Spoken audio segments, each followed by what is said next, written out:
welcome to the channel. How is everybody doing out there in motorbike land? I hope you're all well. Just taking advantage of a little time off on this autumn afternoon. The clocks have changed now, so we're always fighting for daylight.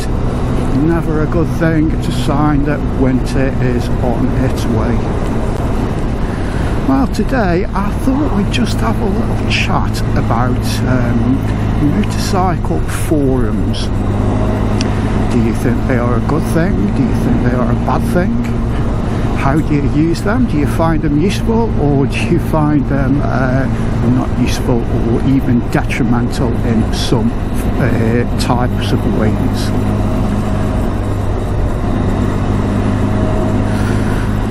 Okay, oh look at him, just pulled out just in front of us. That won't do at all. Thank you very much, dickhead. Okay, so the reason why I bring this up is I spend quite a lot of time on the forums. Due to my job, I work away abroad for 8 weeks at a time, and during that time I don't get any way or access to motorcycles. So the only way I can fulfill my daily fix of bikes is to go on the internet. You know, I'm not a normal bloke. Normal blokes look at porn, but I just look at motorbikes.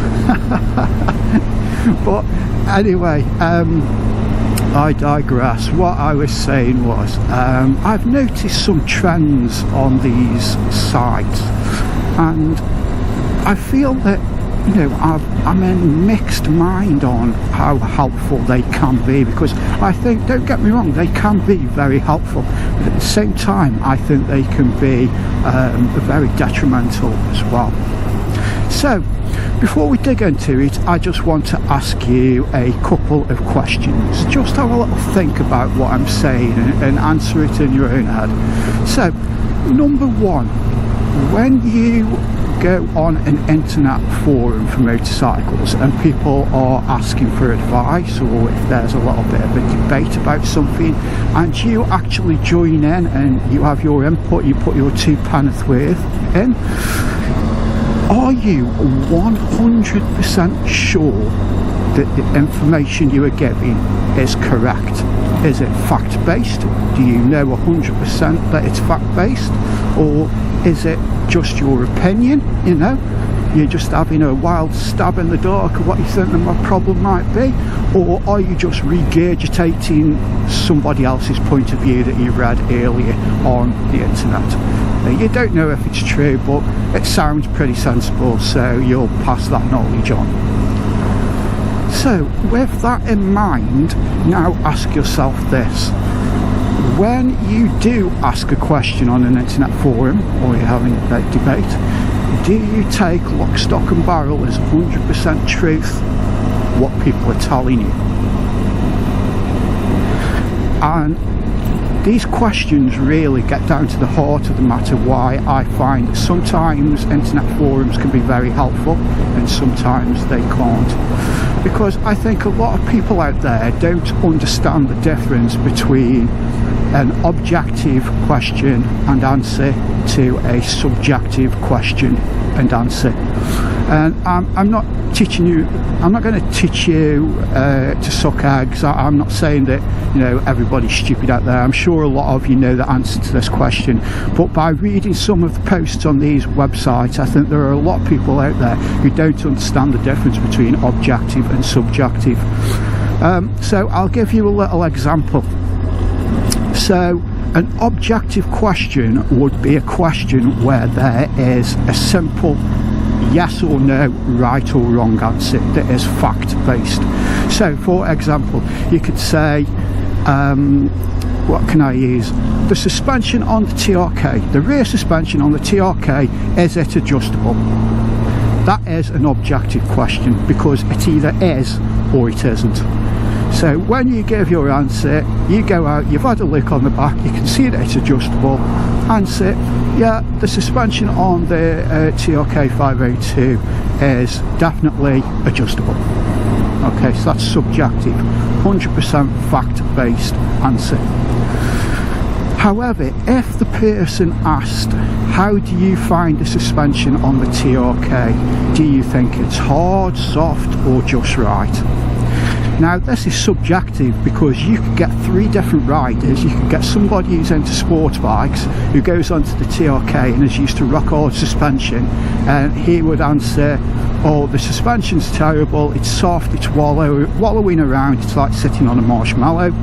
Then you could get somebody like me who has the arthritic body of a 90-year-old and says, oh, the suspension's just right, it soaks up the bumps really nice, it doesn't jar you about without being too soft.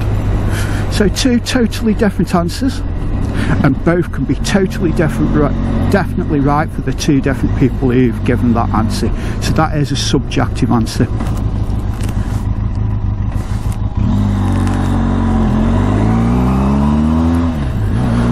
So, bearing that in mind, here where the problem is. You get people who ask objective questions, and you get people who give subjective answers. So I will give you a prime example. I was on a website coming up to a couple of years ago now, when my wife had a Sinis Terrain 125, when she was doing a CBT and learning to ride. And on that site, on that forum, Facebook page, whatever you want to call it, obviously there are a lot of inexperienced young riders. And as such, you get a lot of questions asked, and some of the questions get answers that are absolutely diabolical. They're not just wrong, they are dangerous. And you know, for young impressionable riders who are, you know, after help to improve how they maintain the motorcycle, or how they ride their motorcycle, or how to stay safe on the road, that is a big problem for me. I'll give you a specific one. I got in quite a heated debate with a certain young man on there. I can't remember his name, but he was making out he was one of the older experienced riders on there, and he was only in his early 20s. He'd done his full licence test, so he was now on a bigger bike, but he was on there all the time and giving advice, and it was obvious that, you know, even though he's in his early 20s, whatever it was, he had no idea what he was on about, and the advice that he was giving was actually dangerous. And there was a young guy, he'd just bought his first Sinis 125, he couldn't wait to do his CBT so that he could take it out on the road, and he was asking on advice on what kind of motorcycle clothing is the best, and the difference between leathers and textiles and Kevlar lined and so on, back protectors and all these kind of things. And loads of people were putting the two penneth worth for what they thought, and on the whole they were just good subjective answers. Some people preferred to wear textiles, some people were saying about Gore-Tex, some people were saying about the different back protectors you can get and the pros and the cons. But this one guy, he came on and he said, motorcycle clothing, safety clothing, is a complete and utter waste of time. It's totally counterproductive and it's dangerous to wear. Yeah, that's right. So this guy is saying that, you know, manufactured specific motorcycle gear with CE safety ratings are dangerous to wear. This was his advice. And he said that he just wears just normal clothes, walking boots and walking clothes, and, you know, these kind of things, ski gloves and all this kind of rubbish he was coming out with. So I actually went on and intervened, and I asked him why this was. Why did he think that motorcycle clothing was dangerous? And the answer he gave was, it was quite unbelievable really. If it wasn't so dangerous, it'd be funny. But he said, wow, he said, if you have a crash on your motorcycle, because the motorcycle gear that you wear is so big and bulky, it prevents you from tucking up and rolling as you come off the bike. Yeah, you heard that right. So let's just break that down. Number one, motorcycle clothing is too big and bulky. Well, No, I don't think so. Some of the old-fashioned back protectors that you used to get when back protectors first came out, yeah, they were quite restrictive, but they did the job. You were better off wearing them than you weren't. And you know, there were studies on that. They got CE safety ratings. You know, the proof is there. So number 2, let's talk about the tucking and roll. You tell me the last time you watched World Superbikes or MotoGP or British Superbikes, you tell me the last time you saw one of those riders who come off their bike purposely tuck up in a ball and roll. And I'll give you the answer to that: never. Because when you come off a bike, the idea is you stay flat on your back and you slide feet first, because you're just protecting, it's the mechanism of injury. You're protecting your spine, you're protecting your head, and you know, your legs are going to take the force of anything that you bump into, and with the maximum body surface spread out over the floor, it's going to slow you down quicker. Now obviously, you know, when you come off in a crash, I mean, I haven't come off very often, but I think I've come off most probably at speed once when I was a very young kid on a scooter, and to be honest, I had no control when I come off. But if you do have the control, if you're in that situation where you can, that is the ideal way to come off a bike, is to lie flat, you know, starfish and feet first. So you would never tuck and roll. If you were to tuck and roll, you wouldn't be able to see where you were going, you wouldn't be able to see any obstacles coming up that you're going to hit. And I worked as a paramedic for over 10 years on the NHS, and I went through a lot of motorcycle accidents, and I can tell you the majority of the injuries were either from blunt trauma or it was from deceleration, sudden deceleration, for all the motorcycle accidents. So blunt trauma is when you're propelled in a certain direction and you hit a hard object. That is the blunt trauma. So, you know, it fractures your skull, it breaks, normally it's femurs and pelvis that go on motorcycles, wrists and ankles can go as well a lot, but that's caused by, you know, your pelvis riding up the tank, hitting the tank hard and breaking the pelvis. So that's your blunt trauma. The deceleration injuries are caused by the sudden, what it says, the sudden deceleration of speed. So if you're doing 70 miles an hour and all of a sudden you hit a car and you decelerate within a second from 70 to 0, even if you don't break any bones, which you obviously would, but what you have to remember is all your internal organs are still travelling forward at 70 miles an hour. And so like your lungs and your heart are all travelling forward, and when the body stops they continue travelling forward, and then they hit the inside of your rib cage. So then you get sort of shear injuries, what they call shear injuries. So, you know, you can tear the liver, you can rip blood vessels within the pelvis, you can rip blood vessels going to the liver, the kidneys, you can tear your aorta, which is the main blood vessel from your heart. There's lots and lots of internal injuries that can be caused by deceleration. Your brain can spin round inside your skull. You can get conjunctive injury where the brain hits one side of the skull and then it's the other, rebounds and it's the other side of the skull. So, you know, tucking and rolling isn't the best advice. In fact, it's dangerous advice. So there you go, we've got a young lad who doesn't know anything about motorcycling or motorcycle safety, and then you've got this other dickhead who is posing as a seasoned, experienced rider at, you know, the age of 21, 22, whatever he is, and giving advice out there is really dangerous, you know. And the young lad who asked the question, gave him a big thumbs up. He said, "Oh, thanks for your advice," and blah, blah, and he really took it to heart. And if I hadn't have jumped in and explained just how shit the information was that he'd been given, he would have been none the wiser. And the best of it is, the lad who gave the shit advice actually got proper uppity and shitty with me. making out that I didn't know what I was talking about. So obviously I just gave him a few facts about CE ratings, blah blah blah, and everything that I've just covered.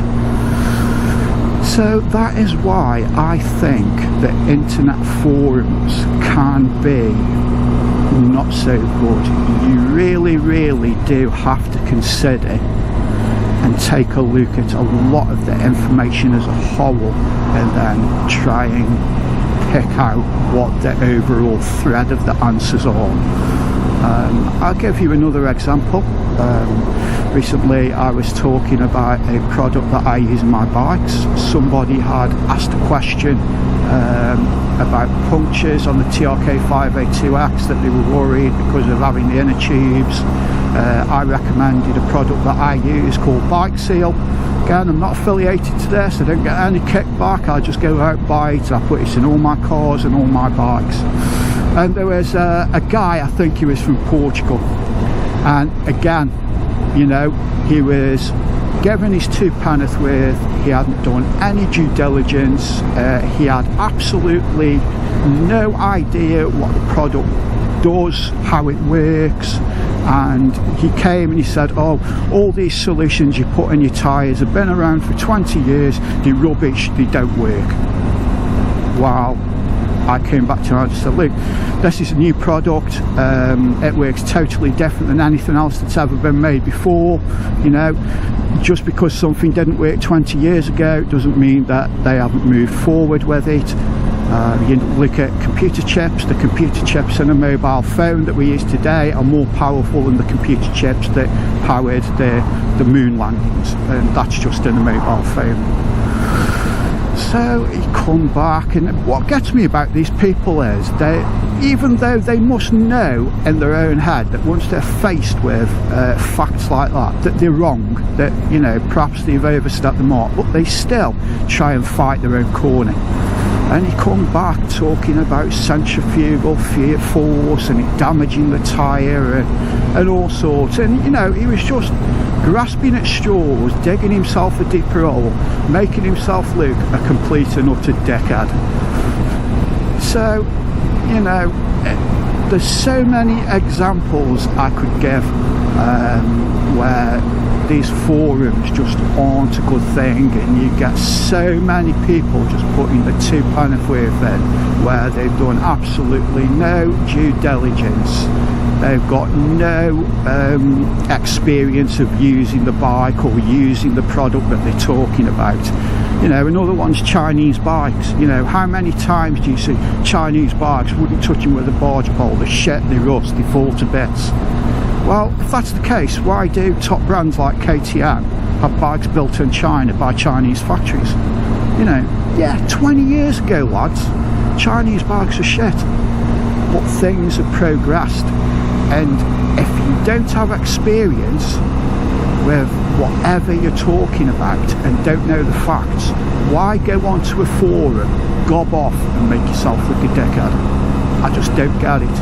I would never ever do that. I mean, this guy from Portugal resorted to basically trying to make out that I was endangering people's bikes and endangering people's lives because he said the centrifugal force of fluid in a tyre will make the bike unstable.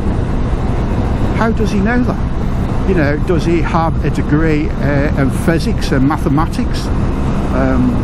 I don't either, but I know it doesn't make the bike unstable because I've had it in my bikes now for the last 2 years and it hasn't damaged the tyre and it hasn't made the bike unstable. So, you know, that is an objective answer compared to a subjective dickhead, I know everything even though I know nothing answer. So yeah, don't get me wrong, I also used the forums in the past to great effect. You know, when I've had technical issues with the bike, you know, and again with the technical issues, I had a Pan-European and it was completely dead, wouldn't start, and I asked the question, I got loads of different answers and I just wrote them all down, and I went out and I checked out each one, worked through all the problems that could be causing it, and it turned out that on these Pan-Europeans there's a relay, and it's called the Red Wire Relay Bypass, and you can actually go out and buy a kit. It was a known fault on them that I didn't know about, and this guy absolutely nailed it. He even gave me a link where I could go out and buy the kit to do it, and you know, he gave me a link to a YouTube channel where they showed you how to do this bypass. You know, if I'd taken that into a garage, God knows how much that would have cost me to do. But you know, I went on a forum, and the guys on there were very knowledgeable, and they sorted me out, and you know, so it's not all bad. Just checking nobody's had an accident there.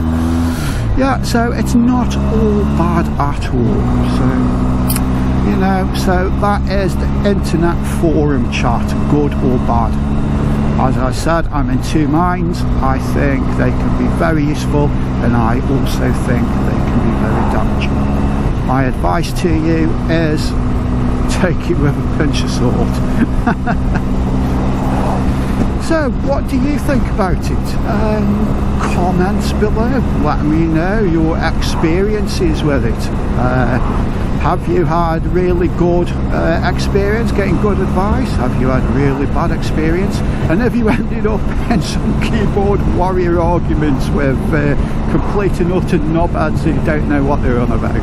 Let me know. I'd be really interested to see whether it's quite a common thing out there, or whether it's just me getting old and grumpy in my old age. Just heading out towards Berwick. It's a lovely afternoon. I was going to go a little bit further. I was going to go out to Peebles, but I left it a little bit late, and as I said, the night's drawing in, so by the time I'd have got there and then made my way back, it would have been dark. I'm not a big fan of riding in the dark on these country lanes in winter, especially with the headlights on the TRK. They're absolutely diabolical.